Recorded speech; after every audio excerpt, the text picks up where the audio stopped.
بسم اللہ الرحمن الرحیم۔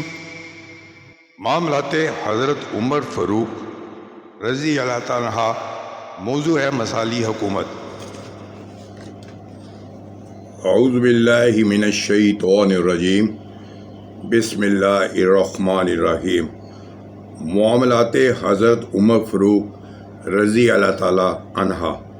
پہلی مکمل اسلامی فلاحی ریاست کی تشکیل۔ آج ہمارا موضوع ہے مثالی حکمران۔ حضرت عمر فاروق رضی اللہ تعالیٰ دنیا کے مثالی حکمران ثابت ہوئے۔ ہزاروں سال گزر جانے کے بعد بھی ان کے انداز حکومت کو یاد کیا جاتا ہے۔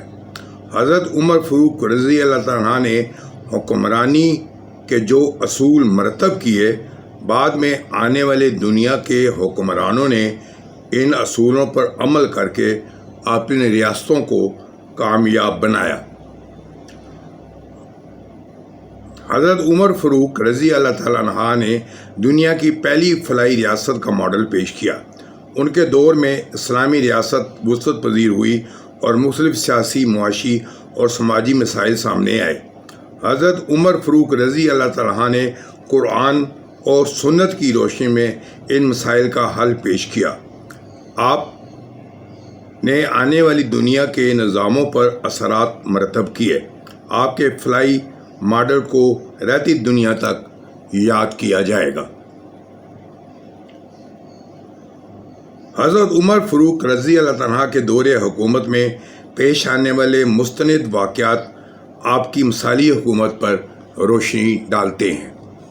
حضرت عائشہ رضی اللہ عنہ فرماتی ہیں کہ عبداللہ بن زید جب جنگ سے واپس آئے تو میں نے حضرت عمر فاروق کو یہ فرماتے ہوئے سنا، اے عبداللہ بن زید کیا خبر لائے؟ انہوں نے کہا کہ اے امیر المومنین، میں خبر لے کر آپ کے پاس آ رہا ہوں۔ جب وہ حضرت عمر فاروق کے پاس پہنچ گئے تو انہوں نے مسلمانوں کے سارے حالات تفصیل سے سنائے۔ جب شکست خوردہ مسلمان میدان جنگ سے واپس آئے، حضرت عمر فاروق نے دیکھا کہ جنگ سے باغ آنے کی وجہ سے مہاجرین اور انصار مسلمان گھبرائے ہوئے ہیں۔ آپ نے فرمایا، اے مسلمانوں کی جماعت، تم نہ گھبراؤ، میں تمہارا مرکز ہوں، تم میرے پاس بھاگ کر آئے ہو۔ یہ میدان جنگ سے بھاگنا نہیں ہے، بلکہ یہ تو تیاری کر کے دوبارہ میدان جنگ جانے کے لیے ہے۔ حضرت عمر فاروق رضی اللہ تعالیٰ عنہ مثالی حکمران کی طرح شکست خوردہ لشکر کو مایوسی اور ندامت سے باہر نکال کر ان کے دلوں میں امید کی شمع روشن کر دی۔ بحوالہ ابن جریر الطبری، نافع رضی اللہ تعالیٰ فرماتے ہیں کہ ایک طاقتور جوان مسجد میں آیا، اس کے ہاتھ میں تیر تھے اور وہ یہ کہہ رہا تھا کہ اللہ کے راستے جہاد پر جانے کے لیے کون میری مدد کرے گا؟ حضرت عمر فاروق رضی اللہ تعالیٰ نے اس نوجوان کو اپنے پاس بلایا اور لوگوں سے پوچھا کہ کون شخص اس نوجوان کو کھیت میں مزدوری کے لیے لے جائے گا۔ ایک انصاری اسے مزدوری کرانے کے لیے اپنے ساتھ لے گیا۔ چند ماہ بعد حضرت عمر فاروق رضی اللہ عنہ نے انصاری سے نوجوان مزدور کے بارے میں پوچھا۔ انصاری نے اس کی بڑی تعریف کی۔ آپ نے کہا، اسے میرے پاس لے آؤ۔ چنانچہ وہ نوجوان کو لائے اور اس کی مزدوری کی اجرت بھی امیر المومنین کو پیش کی۔ حضرت عمر فاروق رضی اللہ تعالیٰ نے نوجوان کو اس کی محنت کا معاوضہ دیتے ہوئے کہا کہ اب تمہاری مرضی ہے، اگر تو اپنے گھر بیٹھ جاؤ یا جہاد پہ چلے جاؤ۔ یہ رویہ کسی مثالی حکمران کا ہی ہو سکتا ہے۔ بحوالہ کنز العمال، حمزہ بن سعید رضی اللہ تعالیٰ فرماتے ہیں کہ حضرت عمر فاروق کے پاس چند ادنا چادریں لائی گئیں۔ ان میں ایک بڑی عمدہ چادر تھی جو بڑی قیمتی تھی۔ کسی نے مشورہ دیا کہ آپ یہ چادر اپنے بیٹے عبداللہ کی بیوی کو صفیہ بن عبید عنہ کو دے دیجیے، جو نئی دلہن بن کر آئی تھی۔ حضرت عمر فاروق رضی اللہ تعالیٰ نے فرمایا، میں یہ چادر ایسی عورت کے پاس بھیجوں گا جو ابن عمر رضی اللہ عنہ کی بیوی سے زیادہ اس کی حقدار ہے، وہ ہے ام عمارہ رضی اللہ تعالیٰ عنہ بن کعب، جن کے بارے میں حضور اکرم صلی اللہ علیہ وسلم نے فرمایا کہ جنگ احد میں دائیں بائیں جس جانب بھی رخ کرتا مجھے ام عمارہ بچانے کے لیے اس طرف لڑتی ہوئی نظر آتی ہیں۔ مثالی حکمران کبھی اقربا پیروی نہیں کر سکتا۔ باحوالہ کنز العمال۔ حضرت سلمان رضی اللہ عنہ فرماتے ہیں کہ ایک دن حضرت عمر نے ان سے پوچھا کہ وہ بادشاہ ہیں یا خلیفہ؟ حضرت سلمان رضی اللہ عنہ نے ان سے کہا کہ آپ نے مسلمانوں کی زمین میں سے ایک درم بھی ناجائز لیا اور پھر اسے ناحق خرچ کیا تو وہ بادشاہ ہیں، خلیفہ نہیں ہے۔ اس پر حضرت عمر فاروق رضی اللہ عنہ رو پڑے۔ سلمان رضی تعالیٰ عنہ نے کہا آپ خلیفہ ہیں کیونکہ آپ انصاف کرتے ہیں، لوگوں میں چیزیں برابر تقسیم کرتے ہیں، ان کے ساتھ ایسی محبت اور شفقت کا معاملہ کرتے ہیں جسے کوئی اپنے گھر والوں کے ساتھ کرتا ہے۔ آپ ہر فیصلہ اللہ کی کتاب کے مطابق کریں۔ باحوالہ کنز العمال۔ حضرت یعقوب بن زید رحمۃ اللہ کہتے ہیں کہ حضرت عمر فاروق رضی اللہ عنہ کو جب بھی کوئی اہم مسئلہ پیش آتا تو وہ حضرت ابن عباس رضی اللہ عنہ سے مشورہ لیتے اور فرماتے اے غوطہ لگانے والے، یعنی ہر معاملے کی گہرائی تک پہنچنے والے، غوطہ لگاؤ اور اس اہم مسئلے میں اچھی طرح سوچ کر اپنے رائے پیش کرو۔ حضرت سعد بن ابی وقاص رضی اللہ عنہ فرماتے ہیں کہ میں نے ایسا کوئی آدمی نہیں دیکھا جو حضرت ابن عباس رضی اللہ عنہ سے زیادہ حاضر دماغ، عقل مند، علم والا اور بدھ بار ہو۔ کامیاب حکمران مشاورت کرتا ہے۔ باحوالہ حیات الصحابہ۔ حضرت حسن رضی اللہ کہتے ہیں کہ حضرت عمر فاروق بن خطاب نے ایک مرتبہ ابی بن کعب کی پڑھی ہوئی آیت سے انکار کیا اور کہا کہ یہ قرآن میں اس طرح نہیں ہے۔ ابی بن کعب رضی اللہ عنہ نے کہا میں نے یہ آیت حضور اکرم صلی اللہ علیہ وسلم سے سنی ہے۔ آپ چونکہ بقی بازار میں خرید و فروخت میں مشغول رہتے تھے اس لیے آپ کو یہ آیت سننے کا موقع نہیں ملا۔ حضرت عمر نے فرمایا تم نے ٹھیک کہا، میں نے تم لوگوں کو آزمانے کے لیے قصداً آیت سے انکار کیا تاکہ پتہ چلے کہ تم میں کوئی ایسا آدمی ہے جو امیر کے سامنے حق بات کہہ سکے۔ اس امیر میں کوئی خیر نہیں ہے جس کے سامنے یہ بات نہ کہی جا سکے اور نہ وہ خود حق بات کر سکے۔ اسود بن یزید رحمۃ اللہ کہتے ہیں جب حضرت عمر فاروق رضی اللہ عنہ کے پاس کوئی وفد آتا تو ان سے ان کے امیر کے بارے میں پوچھتے کیا وہ بیمار کی عیادت کرتا ہے کہ غلام کی بات سنتا ہے، ضرورت مندوں کے ساتھ اس کا رویہ کیسا ہے۔ اگر وفد کے لوگ امیر کی شکایت کرتے تو حضرت عمر فاروق رضی اللہ عنہ اس کو معزول کر دیتے۔ مثالی حکمران عوامی خدمت کو بڑی اہمیت دیتا ہے۔ باحوالہ کنز العمال۔ ابو صالح غفاری کہتے ہیں کہ حضرت عمر بن العاص رضی اللہ عنہ نے مصر سے حضرت عمر فاروق کو خط لکھا کہ ہم نے آپ کے لیے جامع مسجد کے پاس ایک مکان کی جگہ مخصوص کر دی ہے۔ حضرت عمر فاروق نے جواب لکھا کہ حجاز میں رہنے والے آدمی کے لیے مصر میں گھر کیسے ہو سکتا ہے۔ آپ نے عمر بن العاص کو حکم دیا کہ اس جگہ کو مسلمانوں کے لیے بازار بنا دے۔ باحوالہ کنز العمال۔ حضرت ابو دردہ نے حضرت عمر فاروق رضی اللہ عنہ سے ملک شام جانے کی اجازت مانگی۔ حضرت عمر فاروق نے فرمایا سر اس شرط پہ اجازت دے سکتا ہوں کہ تو شام جا کر کسی شہر کے گورنر بن جاؤ۔ ابو الدردہ رضی اللہ عنہ نے کہا میں گورنر بننے کے لیے تیار نہیں ہوں۔ حضرت عمر فاروق رضی اللہ عنہ نے فرمایا پھر میں اجازت نہیں دوں گا۔ ابو الدردہ رضی اللہ عنہ نے کہا میں وہاں جا کر دین کی تبلیغ کروں گا اور لوگوں کو نماز پڑھاؤں گا۔ حضرت عمر فاروق نے اجازت دے دی اور وہ ملک شام چلے گئے۔ کچھ عرصے بعد حضرت عمر فاروق نے شام کا دورہ کیا۔ انہوں نے اپنے دربان پر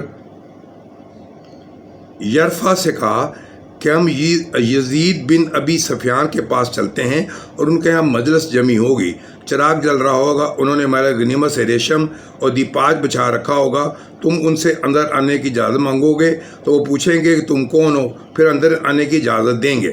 حضرت عمر فاروق رضی اللہ تعالیٰ یزید کے دروازے پر پہنچے، السلام علیکم کہا اور اندر آنے کی اجازت مانگی۔ یزید نے پوچھا تم کون ہو؟ یرفع نے کہا کہ امیر المومنین تشریف لائے ہیں۔ یزید نے دروازہ کھولا، آپ اندر تشریف لے گئے اور دیکھا مجلس جمی ہے، چراغ جل رہا ہے، ریشم دیپاج بچا ہوا ہے۔ حضرت عمر نے یزید کی سخت زنجش کی۔ حضرت عمر ابو موسیٰ اور عمر بن العاص کے گھروں میں گئے، وہاں بھی مجلس جمی تھی، چراغ جل رہا تھا اور مسلمانوں کے مال غنیمت میں سے ریشم دیپاج بچھے ہوئے تھے۔ حضرت عمر فاروق نے ان کی بھی سرزنش کی اور آخر میں ابو الدرا کے گھر پہنچے، السلام علیکم کہا اور اندر آنے کی اجازت مانگی۔ انہوں نے بغیر کوئی سوال پوچھے اجازت دے دی۔ اندر چراغ نہیں جل رہا تھا اور ایک کمبل اور پتلی چادر اوڑھنا اور بچھونا تھا۔ ابو الدرا نے کہا کہ حضور اکرم صلی اللہ علیہ وسلم کا فرمان ہے کہ آدمی کے پاس زندگی گزارنے کے لیے اتنا سامان ہونا چاہیے جتنا مسافر کے پاس ہوتا ہے۔ پھر دونوں کافی دیر رسول اللہ علیہ وسلم کے ساتھ باتیں کرتے رہے۔ باولا کنز العمال۔ اطالہ رحمۃ اللہ کہتے ہیں کہ حضرت عمر فاروق رضی اللہ عنہ اپنے گورنر کو حکم دیا کرتے تھے کہ وہ حج کے موقع پر ان کے پاس آیا کریں۔ جب گورنر جمع ہو جاتے تو حضرت عمر فاروق رضی اللہ عنہ عوام سے خطاب کرتے اور فرماتے، اے لوگو، میں نے اپنے گورنر تمہارے ہاں اس لیے نہیں بھیجے کہ وہ تمہاری کھال اور دیر یا تمہارے مال پر قبضہ کریں یا تمہیں بے عزت کریں، بلکہ میں نے تو صرف اس لیے ان کو بھیجا ہے تاکہ تمہیں ایک دوسرے پر ظلم نہ کرنے دیں اور ادھر تمہارے مال غنیمت تقسیم کریں، لہذا جس کے ساتھ اس کے خلاف سلوک کیا گیا وہ کھڑا ہو جائے اور اپنی بات بتائے۔ خالد بن مدان رحمۃ اللہ کہتے ہیں کہ حضرت عمر فاروق نے سعد بن عمر رضی اللہ عنہ کو حمص کا گورنر مقرر کیا۔ جب حمص کے دورے پر گئے تو اہل حمص سے گورنر کے بارے پوچھا تو لوگوں نے کہا، جب تک اچھی طرح دن نہ چڑھ دے گورنر گھر سے باہر نہیں نکلتے اور رات کو کسی کی بات نہیں سنتے، مہینے میں ایک دن گھر کے اندر رہتے ہیں اور ہمارے پاس باہر نہیں آتے۔ حضرت عمر فاروق رضی اللہ تعالیٰ نے لوگوں کے سامنے گورنر سے دعا طلبی کی۔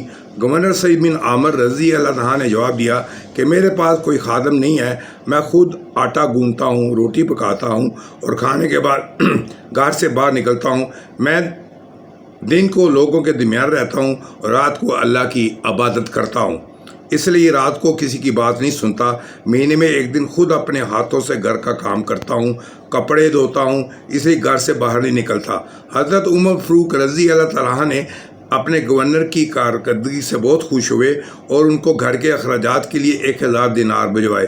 سعید بن عامر رضی اللہ تعالیٰ نے دینار بیواؤں، یتیموں اور مسکینوں میں تقسیم کر دیے۔ باحوالہ حلیۃ الاولیاء۔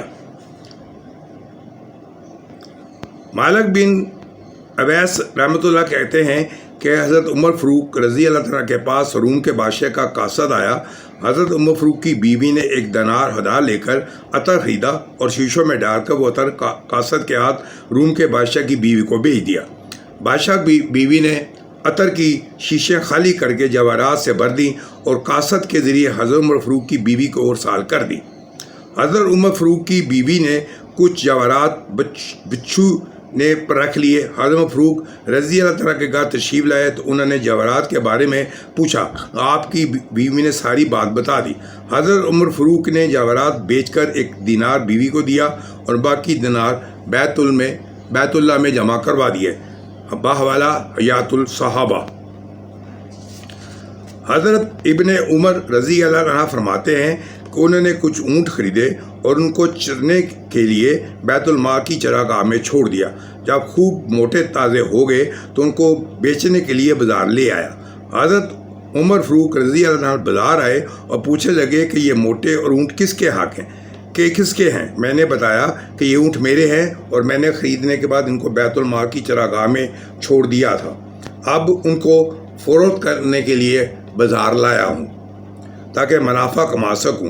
حضرت عمر فاروق رضی اللہ عنہ نے فرمایا، بیت المال کی چراگاہ میں امیر المومنین کے بیٹے کے اونٹوں پہ خصوصاً توجہ دی گئی ہوگی، ان کو دوسرے اونٹوں پہ زیادہ پانی پلایا اور چارہ کھلایا گیا ہوگا جس کا تم حقدار نہ تھے۔ اب تم ان اونٹوں کو بیچ کر اصل قیمت لے لو اور منافع بیت المال میں جمع کروا دو۔ حوالہ کنز المال۔ محمد بن سیرین رحمۃ اللہ کہتے ہیں کہ حضرت عمر فاروق رضی اللہ عنہ کے سسرال والوں میں سے ایک عزیز آئے اور حضرت عمر نے اشارہ کنائے میں بیت المال سے مدد کرنے کی فرمائش کی۔